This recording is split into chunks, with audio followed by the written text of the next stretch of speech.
تو ابراہیم نے دیکھا کہ چیزوں کا مجھ پر کتنا اختیار ہے، جو زیادہ اختیار والی ہوگی وہ میری خدا ہوگی، لیکن مصطفیٰ نے کہا نہیں، میں چیزوں کو اختیار میں لیتا جاؤں گا، جو آتی جائے گی وہ خدا نہیں ہوگی، اور جو نہیں آئے گا بس وہی میرا خدا ہوگا۔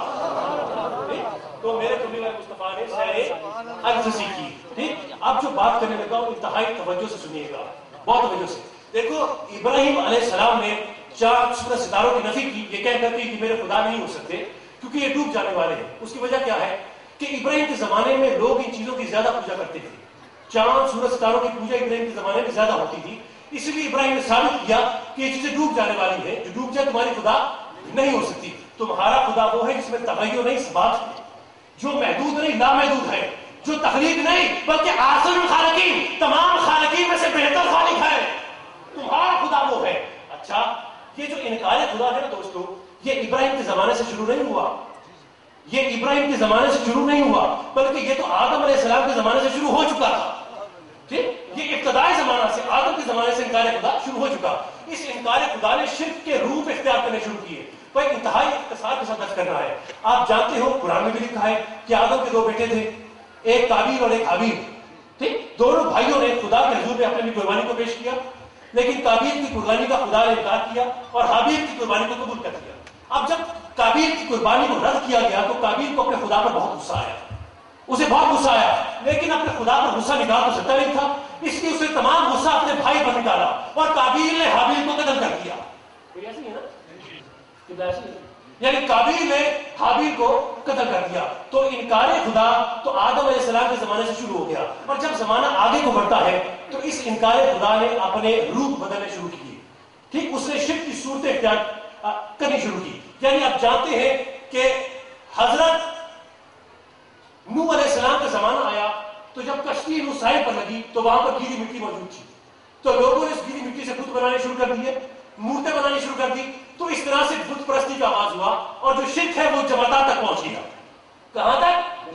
جماعتات تک پہنچ گیا، انکار خدا جماعتات تک پہنچ گیا۔ اچھا، زمانہ آگے کو بڑھا تو شرک بھی آگے کو بڑھ گیا۔ اب آپ جانتے ہیں کہ آگے ابراہیم علیہ السلام کا دور آیا، اور میں بیان کر چکا کہ فلکیات سے لے کر نباتات تک ہر چیز کی پوجا ہو رہی تھی، لوگ درختوں کی بھی پوجا کرتے تھے، پودوں کی پوجا ہوتی تھی، تو شرک جو ہے اب جماعتات سے نباتات تک بھی پہنچ گیا۔ زمانہ آگے کو بڑھا ہے، شرک بھی آگے کو بڑھتا چلا جا رہا ہے۔ اچھا، زمانہ آگے کو بڑھا، شرک بھی آگے بڑھ گیا۔ آگے حضرت موسیٰ علیہ السلام کا زمانہ آیا۔ آپ جانتے ہیں کہ موسیٰ کے دور میں ایک سامری جادوگر تھا۔ کون؟ آپ نے سن رکھا ہوگا، ایک سامری جادوگر تھا، یعنی اس سامری جادوگر نے ایک مٹی کا خود ساختہ بچڑا بنایا، اور جب اس بچڑے کے اندر سے سائنٹیفک انداز سے ہوا گزرتی تھی تو اس میں سے آوازیں پیدا ہوتی تھی۔ تو موسیٰ نے ثابت کیا کہ یہ تو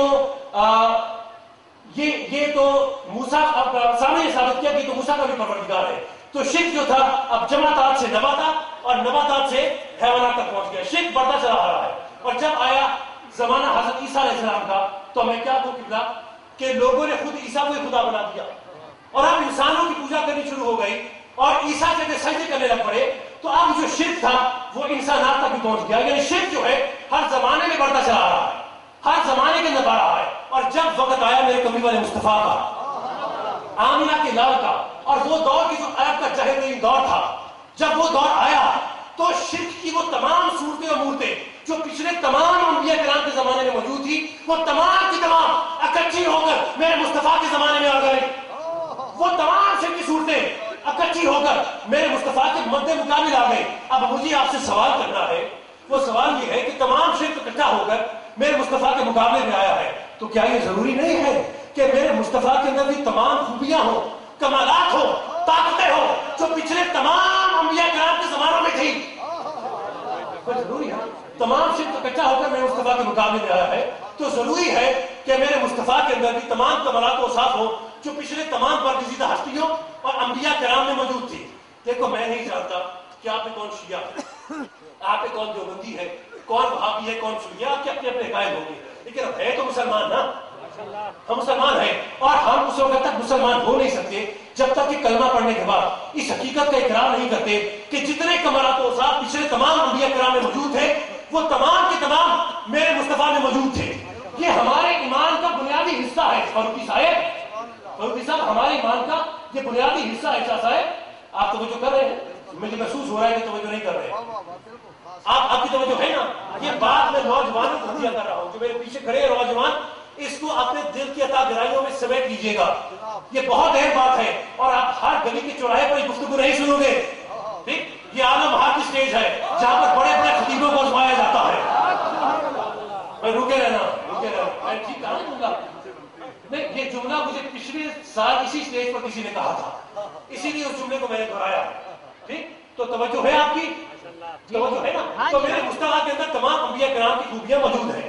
حضرت شاہ ولی اللہ محدث دہلوی بھی اپنی کتاب صلہ و شہادتین میں لکھتے ہیں کہ حضور کو خاتم نبی ماننے کا مطلب فقط یہ نہیں کہ حضور کو آخری نبی مانا جائے. فرماتے ہیں حضور کو آخری نبی ہے ہی, لیکن یہ بھی ساتھ تسلیم کرو کہ جتنے کمالات و اوصاف پچھلی برگزیدہ ہستیوں اور انبیاء کرام میں موجود تھی وہ تمام کی تمام تو میرے کملی والے مصطفیٰ میں موجود ہے. حضور میں تمام کمالات و اوصاف موجود ہے, تبھی عقیدہ ختم نبوت مکمل ہوتا ہے. گفتگو منتقل ہوئی. اچھا, اب میرے 3 سوال ہیں. کتنے؟ 3. سوال نمبر 1 یہ کہ پچھلے جو برگزیدہ ہستیاں گزری ہیں اور انبیاء کرام گزرے ہیں, کیا ان میں حضرت خضر علیہ السلام اور عیسیٰ علیہ السلام بھی شامل ہیں؟ تو جواب کیا ملے گا کہ جناب بلا شبہ وہ بھی برگزیدہ تھے, مصطفیٰ سے پہلے گزرے ہیں تو وہ بھی شامل ہوں گے. اچھا, سوال نمبر 2 یہ کہ کیا خضر اور عیسیٰ کی خصوصیات بھی میرے مصطفیٰ میں شامل ہوں گی؟ تو جواب کیا ملے گا کہ جناب بلا شبہ اگر سب کی شامل ہے تو خضر اور عیسیٰ کی خصوصیات بھی شامل ہوں گی. سوال نمبر 3 اور آخری سوال کہ خضر اور عیسیٰ کی خصوصیات کیا تھی؟ خضر اور عیسیٰ کی خصوصیات کیا تھی؟ کیا خضر علیہ السلام کو خدائے پروردگار نے ہمیشہ کی زندگی عطا نہیں کی؟ کیا اس کو حیات جاودہ نہیں عطا کیا؟ کیا ہمیشہ کے لیے زندہ نہیں رکھا؟ اور کیا خضر مختلف امتوں کے اندر ان کی مدد نہیں کرتا رہا؟ کیا انبیاء کی مدد نہیں کرتا رہا؟ بیٹھے رہیے, تشریف رکھیے. کیا خضر علیہ السلام کو خدائے پروردگار نے ہمیشہ کی زندگی نہیں عطا کی؟ میں کہو نا, زندگی عطا کی. اور کیا خضر علیہ السلام مختلف امتوں کا مددگار نہیں رہا؟ بھائی قرآن نے لکھا ہے انبیاء کی بھی مدد کرتا رہا, امتوں کی بھی مدد کرتا رہا. تو جواب ملے گا شاہ صاحب سر جھکا کر کہ بلا شبہ خضر کی خصوصیت تھی. اچھا, عیسیٰ کی خصوصیت کیا ہے؟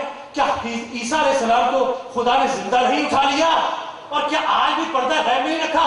تو جواب ملے گا شاہ صاحب خضر کی بھی یہ خصوصیت ہے اور عیسیٰ کی بھی یہ خصوصیت ہے. تو میں کو نادانو, جب یہ بات طے ہے کہ خضر اور عیسیٰ کی خصوصیات میرے مصطفیٰ میں موجود ہے تو پھر ماننا پڑے گا کہ میرا محمد خضر کی طرح آج بھی امت کا مددگار ہے اور میرا محمد عیسیٰ کی طرح جیسے کل زندہ تھا ویسے آج زندہ